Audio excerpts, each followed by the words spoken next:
Hello guys, welcome back to my channel. तो आज हम अंडर द ग्रीन लाइट के नेक्स्ट पार्ट को स्टार्ट करने वाले हैं। उस पर्सन को इस तरह से अपने सामने देखकर जिन याद करने लगता है कि कैसे वो जेल में था, जिसे याद करते हुए वो सोचने लगता है कि 5 साल, इस बात को 5 साल गुजर चुके हैं। उस दिन से लेकर आज तक मैंने इस जगह पर पहुंचने के लिए हर एक सिंगल ऑर्डर को फॉलो किया है। ये सोचते हुए वो बोलता है कि मुझे नहीं लगता कि मैं तुम्हारे लिए टाइम निकाल पाऊंगा। जिस पर सीईओ बोलता है कि मेरे पास तुम्हारे लिए एक बिजनेस प्रपोजल है। जिस लैंड पर म्यूजियम बनने वाला है, तुम्हें अपने लिए वो लैंड चाहिए ना? तो चलो ठीक है, फिर ऐसे ही फजूल में एक दूसरे के साथ लड़कर अपनी एनर्जी वेस्ट करना बंद करते हैं। जिसकी ये बात सुनकर अब जेन भी बिना कुछ बोले कार में जाकर बैठ जाता है। इस पर सीईओ स्माइल करते हुए बोलता है, जिन चेंगवू, लास्ट टाइम मैंने 10 साल पहले तुम्हें देखा था। जितना मुझे याद है तुम पहले से काफी थिन लग रहे हो। आई एम श्योर मैंने तुम्हें बोला था कि तुम्हें अब और ज्यादा ड्रग्स नहीं लेनी चाहिए। जिस पर जिन बोलता है, मिस्टर सीईओ, मुझे नहीं लगता कि हम दोनों इतने क्लोज हैं कि हमें ऐसे बैठकर अपने पास के बारे में बात करनी चाहिए। जिसे सुनकर सीईओ स्माइल करते हुए उसकी तरफ देखकर बोलता है, तुम्हारा क्या मतलब है? मुझे लगता है कि वो मैं ही था जो पहली बार तुम्हें इस कंपनी में लेकर गया था। इस पर जिन बोलता है, तुमने वो क्राइम किया और फिर अच्छे से उसे कवर करके मुझे ऐसे ही वहाँ छोड़कर पेट दिखाकर चले गए थे। तुम्हें क्या लगता है कि तुम ऐसे ही मेरी लाइफ में दोबारा वापस आ सकते हो, ये एक्टिंग करते हुए कि तुम मेरी लाइफ के एक इम्पोर्टेंट पर्सन हो और तुमने कुछ भी नहीं किया? क्या सच में किसी पर्सन का अच्छे से फायदा उठाकर उसे ऐसे ही जेल में सड़ने के लिए छोड़ देने के बाद तुम्हें ऐसा एक्ट करना चाहिए? लेकिन वो तो जिनकी किसी भी बात को सीरियसली नहीं लेता और कैजुअली एक बॉक्स ओपन करते हुए बोलता है, हमारा काम ही ऐसा है, हमें हर टाइम यही एक्सपेक्ट करना चाहिए कि हम कभी भी जेल जा सकते हैं। चलो छोड़ो इन बातों को, आओ ड्रिंक करते हैं। ये बोलते हुए वो एक ग्लास में ड्रिंक डालने लगता है और फिर स्माइल करते हुए बोलता है, वेट, तुमने तो ये बोला था ना कि सबसे एक्सपेंसिव ड्रिंक भी तुम्हें ड्रंक नहीं कर सकती। एनीवे, ये इम्पोर्टेंट नहीं है। इसकी ये बात सुनकर जिन काफी ज्यादा इरिटेट हो रहा था, वो मन में सोचता है कि ये कितना ज्यादा अनोइंग है। शुरू से ही ऐसे यूजलेस बातें करने में काफी अच्छा रहा है, लेकिन सीईओ तो उसे बिल्कुल भी नोटिस नहीं करता और अपनी बात को कंटिन्यू करते हुए बोलता है, जब फर्स्ट टाइम मैंने तुम्हें देखा था तब तुम यंग और एक क्लूलेस बॉय थे जिसका कोई भी नाम नहीं था और वो बस कुछ ना कुछ करके किसी गैंग का हिस्सा बनना चाहता था। ना फैमिली, ना कोई नाम और ना ही तुम्हें कोई मैनर्स थे। लेकिन कुछ भी ना होने के बावजूद भी तुम देखने में काफी अच्छे थे। जिस पर जिन्नू से बोलता है कि इस तरह की पुरानी और यूजलेस मेमोरीज को याद करवा कर मेरा टाइम वेस्ट करना बंद करो। ये तो तुम्हारे साथ बैठने से ही क्रीपी फील हो रहा है।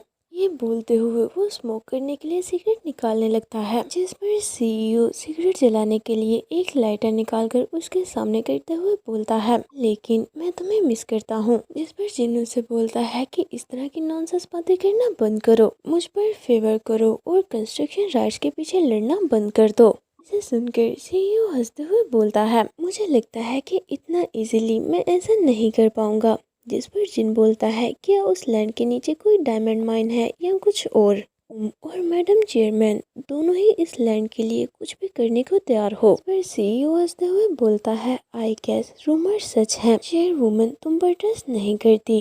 जिन चेंगवू, तुम सच में कुछ भी नहीं जानते हो। इसे सुनकर जिन काफी ज्यादा चौंक जाता है। वो बोलता है, क्या तुम्हें सच में ऐसा लगता है कि हम इतनी छोटी सी जगह के लिए एक दूसरे के साथ लड़ेंगे कि हम उसे रियल एस्टेट में यूज कर सके? पर से तो वो बस एक लैंड का टुकड़ा है जिस पर म्यूजियम बनने वाला है। इन रियलिटी उसके अंदर जो है और हम उसे किस कीमत पर हासिल करना चाहते हैं, इसे देखते हुए ही उस लैंड की वैल्यू डिसाइड हुई है। पर जिन बोलता है, पता नहीं आजकल के बूढ़े लोगों के साथ क्या हो गया है। पर सीईओ से पूछता है, चेंगवू, अब तुम और कितनी देर तक ऐसे ही ट्राई करना चाहते हो? तुम्हें खुद को सेटिस्फाई करने के लिए और कितना चाहिए? तुम चेन जीवा के मरने तक उसकी टेक केयर करने वाले हो। चेन जीवा यानी कि चेयरवुमन, उसके मरने के बाद तुम शिन्हाई कॉर्पोरेशन को इनहेरिट करोगे। क्या यही तुम्हारा छोटा सा प्लान है? जरा सोचो, उसने तुमसे सच क्यों छुपाया? उसे ऐसा लगा होगा कि तुम दोबारा से उसे बिट्रे कर दोगे।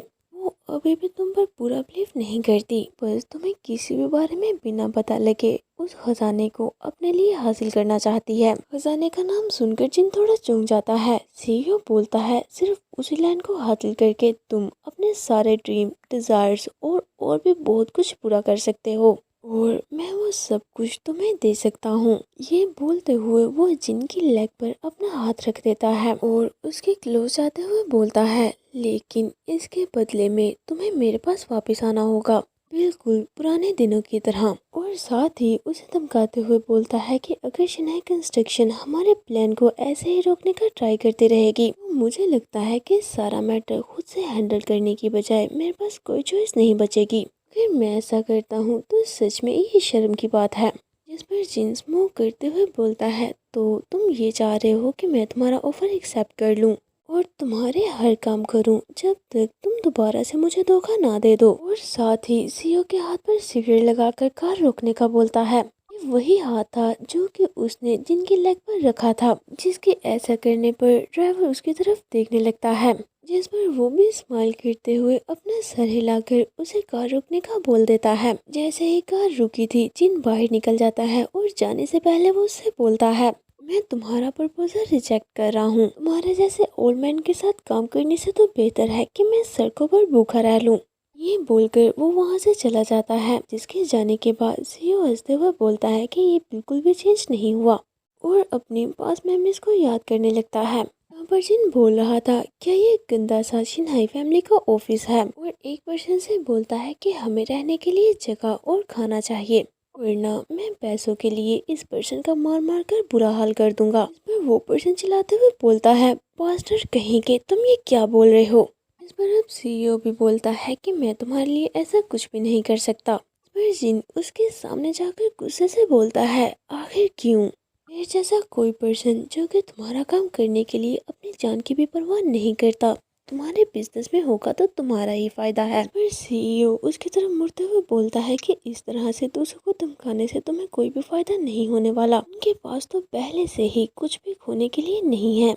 जरा मेरे पर्सपेक्टिव से सोच कर देखो, अगर तुम ऐसे ही ट्रबल क्रिएट करते रहोगे तो तुम्हारी टेक केयर करना मेरे लिए काफी मुश्किल हो जाएगा। फिर जिन उसके पास आते हुए बोलता है, ओल्ड मैन, आखिर तुम क्या बकवास कर रहे हो। फिर तुम्हें सभी की टेक केयर करने की क्या जरूरत है। एट द एंड अगर तुम मेरी सर्विस से खुश ना हुए तो तुम बस मुझे मार देना और दोबारा से अपनी इसी हंसी खुशी वाली जिंदगी गुजारने लग जाना। ये सब याद करते हुए वो प्रेजेंट में सोचता है कि इस पास्टर के साथ डील करना शुरू से ही काफी मुश्किल रहा है। जिन चैंगवू बिल्कुल पहले की तरह अभी भी तुम्हारे पास खोने को कुछ नहीं है। के बाद सिन मैथ्यू की तरफ शिफ्ट होता है, जो कि अपने रूम में बैठा टूटी हुई ग्लासेस को देख रहा था। उसे देखते हुए वो सोचता है कि उसने बिल्कुल ठीक कहा था, जब भी हम किस करते हैं तो ये हमें डिस्टर्ब करती हैं। ये सोचते हुए वो ग्लासेस को एक ड्रॉर में रख देता है। फिर हम उसे पार्ट टाइम जॉब में देखते हैं, जहाँ पर आज उसने ग्लासेस नहीं लगाई थी, एक कैप से अपने फेस को कवर कर रखा था। इतने में ओनर उसे बोलता है, हे मैथ्यू, ये कंप्लीट करने के बाद तुम वापस जा सकते हो। इस पर वो यस सर बोलकर अपना काम कंप्लीट करने लगता है। काम करते हुए वो सोचता है, जितना मुझे लगा था आर्ट मटेरियल की प्राइस उससे काफी ज्यादा है, और इसके साथ साथ स्टूडियो का रेंट भी, अगर मैं सब कुछ मिलाऊं तो ये ऑलमोस्ट $12,000 बनते हैं। इतना काम करने के बावजूद भी मैं मुश्किल से ही ये सब कुछ पूरा कर पाता हूँ, लेकिन मुझे उसे अच्छे से कैप्चर करने के लिए एक एक पैनी की जरूरत है। यानी कि वो जिनके स्कल्पचर को बिल्कुल परफेक्टली बनाना चाहता है, वो नहीं चाहता कि किसी भी चीज की वजह से स्कल्पचर पर कोई असर पड़े। मुझे नाइट शिफ्ट के लिए एक और पार्ट टाइम जॉब ढूंढ लेनी चाहिए। वो ये सब कुछ सोच ही रहा था कि इतने में वहाँ एक कार आकर रुकती है और उसमें से जिन निकला था। इसे ऐसे अपने सामने देखकर मैथ्यू चौंक जाता है। जिन चलता हुआ उसी की तरफ ही आ रहा था। उसने अपने सर पर हाथ रखा हुआ था और वो काफी ज्यादा फ्रस्ट्रेट लग रहा था। चलते हुए वो रास्ते में पड़ी चीजों को जोर से किक करके अपना गुस्सा निकालने का ट्राई करता है। इतने में मैथ्यू उसके बिल्कुल सामने आकर उसे बुलाता है, जिसे ऐसे अपने सामने देखकर जिन चौंकते हुए पूछता है कि तुम यहाँ क्या कर रहे हो। लियो अभी तक वहाँ से नहीं गया था, उसने इन दोनों को एक साथ देख लिया था। जिन उसकी तरफ देखते हुए सोचता है कि मैं बहुत ही डिस्गस्टिंग फील कर रहा था। ऐसा लग रहा था कि मैं गुस्से से पागल हो जाऊंगा, लेकिन फिर अचानक से ये बेवकूफ कहीं से अपीयर हो गया, जिसे अपने सामने देखकर जिन थोड़ा शांत हो गया था। मैथ्यू बताता है कि मैं इस शो पर काम करता हूँ। इसे सुनकर जिन सोचने लगता है ये दिन को तो कैफे में काम करता है और क्या रात को बार में भी। थोड़ा सैड फील करते हुए बोलता है, मुझे लगता है कि तुम्हारी लाइफ काफी टफ है, ऐसे ही काम करते रहो। ये बोलकर वो वहाँ से जाने लगता है, जिस पर मैथ्यू जल्दी से उसका हाथ पकड़कर रोक लेता है और उससे पूछता है कि तुम कहाँ जा रहे हो। जिस पर जिन बोलता है, पता नहीं, लेकिन अगर अभी मैंने ड्रिंक ना की तो शायद मैं पागल हो जाऊंगा। फिर मैथ्यू उसके हाथ को और भी जोर से ग्रैब करते हुए बोलता है कि मेरी शिफ्ट ऑलमोस्ट खत्म हो चुकी है, अगर तुम्हें बुरा ना लगे तो क्या तुम बस थोड़ा सा वेट करोगे। और फिर हम उन दोनों को बार में बैठा देखते हैं। गिरते हुए जिन उससे पूछता है कि तुम कितनी पार्ट टाइम जॉब्स करते हो। वेल, इस टाइम सेमेस्टर का एंड चल रहा है तो मैं बस 2 ही जॉब्स कर रहा हूँ। जिस पर जिन पूछता है, जब कोई भी सेक्शन नहीं होता तो क्या। जिस पर मैथ्यू रिप्लाई करता है, जब कभी भी मुझे टाइम मिलता है तो जितनी जॉब्स हो सके मैं करने का ट्राई करता हूँ। इसे सुनकर जिन उसकी तरफ देखते हुए सोचने लगता है, इसका कोई भी नहीं है और ना ही ये किसी पर रिलाई कर सकता है। जब भी मैं इसे देखता हूँ तो इसमें मुझे अपनी पास्ट सेल्फ नजर आती है। और फिर उससे पूछता है, तुमने तो बोला था कि तुम्हें स्कॉलरशिप मिली है, कहीं ऐसा तो नहीं कि तुम्हें पैसों से बहुत प्यार है। हम देखते हैं कि मैथ्यू को तो ड्रिंक करने की वजह से चढ़ चुकी थी। देखकर तो ऐसा ही लग रहा था कि जैसे उसने फर्स्ट टाइम ड्रिंक की है। बस जिन को यही रिप्लाई कर पाता है कि स्कल्पचर मटेरियल्स काफी एक्सपेंसिव होते हैं। जिसे सुनकर जिन उसकी तरफ देखते हुए सोचने लगता है, ऑफ कोर्स आर्ट सब्जेक्ट रखना काफी कॉस्टली है, इसी वजह से इसमें सिर्फ वही लोग सक्सेसफुल हो पाते हैं जिन्हें की कोई स्पोर्ट हो। लेकिन कुछ ऐसे भी हैं जिन्हें कि सरवाइव करने के लिए बहुत मेहनत करनी पड़ती है कि वो ऐसी लाइफ जी सके जिसे कि ज्यादातर लोग ऐसे ही फॉर ग्रांटेड लेते हैं। ये सोचते हुए वो अपनी पॉकेट से एक चेक निकालता है और उसे साइन करके मैथ्यू के सामने कर देता है, जिसे देखकर वो थोड़ा चौंक गया था और बोलता है, मैंने ये तुम्हें इसलिए नहीं बताया कि मुझे तुमसे पैसे चाहिए। जिस पर जिन बोलता है, हाँ मुझे पता है। इतने में मैथ्यू उसे चेक वापस करते हुए बोलता है कि मैं ये नहीं ले सकता। इस पर जिन बोलता है, क्या इसे लेने से तुम्हारी प्राइड हर्ट हो जाएगी? अगर तुम सच में ऐसा ही करना चाहते हो तो तुम बाद में मुझे ये वापस कर सकते हो, लेकिन अभी के लिए तुम ये रख लो। मैथ्यू थोड़ा सैड होते हुए बोलता है, नहीं ऐसा नहीं है कि इससे मेरी प्राइड हर्ट हो जाएगी। वो बस मैंने शुरू से यही सीखा है कि जब भी कोई आप पर काइंडनेस दिखाता है हमें उसकी कोई ना कोई प्राइस पे करनी पड़ती है। अगर मैं ये एक्सेप्ट कर लूंगा तो ये तो बस तुम्हारा मुझ पर एहसान होगा, फिजिकली भी और इमोशनली भी। और इसके अलावा ऐसा नहीं है कि मुझे पैसों की बहुत ज़रूरत है, मैं बस किसी को भी परेशान नहीं करना चाहता। जिन, मैं बस तुमसे ये कहना चाह रहा हूँ कि तुम बस मेरे मॉडल बने रहो, मेरे लिए बस यही काफी होगा। जिसे सुनकर जिन उसकी तरफ देखते हुए सोचने लगता है कि क्या सच में ये बेवकूफ मुझसे बस यही चाहता है कि मैं इसकी ये स्टूपिड सी रिक्वेस्ट फुलफिल करूं और कुछ भी नहीं। ये तो मुझे इस तरह से देख रहा है जैसे कि ये मुझे बताना चाह रहा हो कि इसका कोई भी और मोटिव नहीं है, क्योंकि इसे बस सच में एक ही चीज चाहिए, वो हूँ मैं। इसके देखने से तो ऐसा बिल्कुल भी नहीं लग रहा कि ये दूसरों से डिफरेंट है, जो कि बस मेरे पास इसीलिए आते हैं कि मुझे यूज कर सके। वो ये सोच ही रहा था कि इतने में वो नोटिस करता है कि मैथ्यू का पूरा फेस तो रेड हो चुका था और वो बड़ी मुश्किल से खुद को संभालते हुए बैठा हुआ था, क्योंकि वो इस टाइम बिल्कुल ड्रंक हो चुका था। जिसे देखकर जिन स्माइल करते हुए उससे बोलता है, अगर तुम बस एक ही ड्रिंक भी नहीं पी सकते तो तुम मेरे साथ यहाँ आए ही क्यों?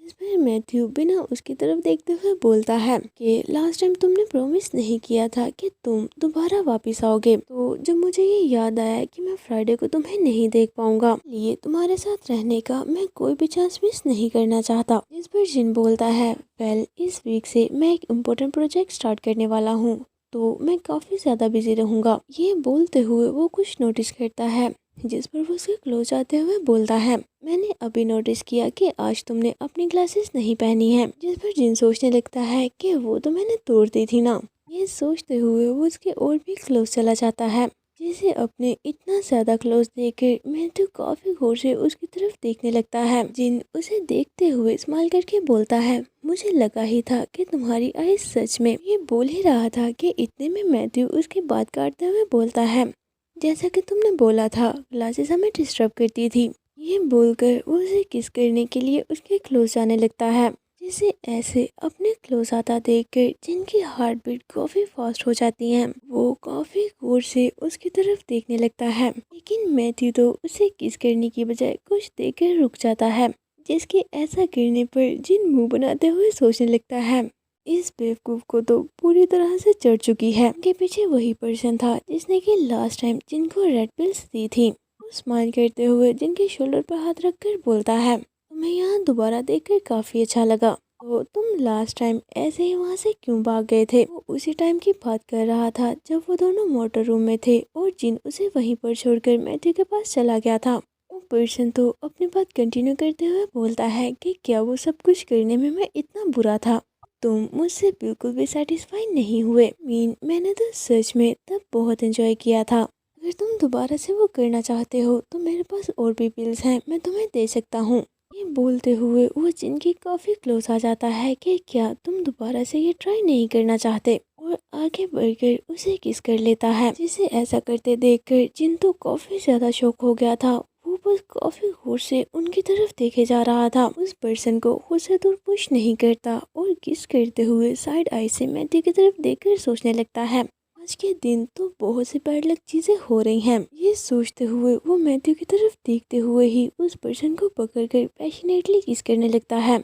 ये अगर नॉर्मली ऐसा होता तो मुझे बहुत गुस्सा आता, लेकिन इस टाइम ये इतना भी बुरा नहीं है। इनके ऐसा करने पर मैथ्यू काफी ज्यादा सैड हो जाता है, लेकिन उसे कुछ कहने की बजाय वो अपना सर झुकाकर बैठ जाता है, जिसके ऐसा करने पर जिन स्माइल करने लगता है जैसे कि उसे मैथ्यू को टीज करके काफी मजा आ रहा हो, और फिर साथ ही उस पर्सन को बालों से पकड़कर खुद से दूर करता है और काफी गुस्से से उससे बोलता है, वेल मुझे नहीं लगता कि आज मैं तुम्हारी पिल लेने के मूड में हूँ, और इसके अलावा मुझे और भी बहुत से काम हैं। और उसे वैसे ही पकड़ते हुए वहां से उठकर अपने बॉडीगार्ड से बोलता है, आखिर ये जर्क मेरी शॉप में क्या कर रहा है। फिर शेंगची जल्दी से आगे बढ़ते हुए उसे पकड़ लेता है कि प्लीज बॉस हमें माफ कर दें, हम अभी इसे हैंडल कर लेते हैं। वर्जिन वहां से जाते हुए कार की कीज मांगता है और मैथ्यू को अपने पीछे आने का बोलता है। इसके बाद हम उन दोनों को पार्किंग एरिया में देखते हैं। यहाँ पर जिन मैथ्यू का हाथ पकड़कर उसे अपने साथ ले जा रहा था,